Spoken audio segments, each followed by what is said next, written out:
ஏலியனுக்கு ஒரு கண்ணு சரியா இருக்காது. அப்ப இந்த ஏலியன் பால் தான் அவளோட கண்ணை வந்து இப்போ சரி பண்ணுது. அப்படி சரி பண்ணோன்னே இதோட கண்ணு அந்த மாதிரி ஆகிருது.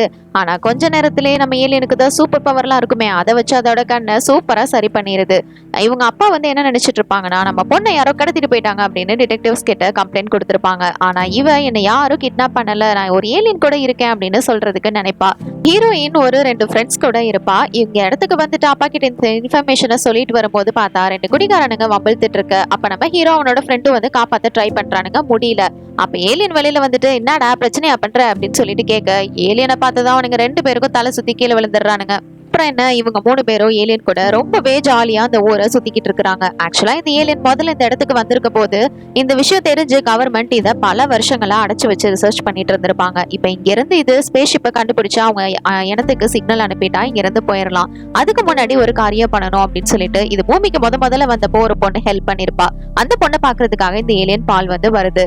அந்த பொண்ணுக்கு இதை பார்த்ததும் ரொம்பவே சந்தோஷம். ஏன்னா இந்த பொண்ணு இந்த மாதிரி ஒரு ஏலியன் வந்தது அப்படின்னு சொல்லியிருப்பாங்க. இருக்கிற யாரோ அக்கம் பக்கத்துல இருக்கிறவங்க நம்பி இருக்க மாட்டாங்க. இதனாலேயே அவ மனசுடைஞ்சு போய் இத்தனை வருஷங்களும் அவன் தனியாவே வாழ்ந்திருப்பா.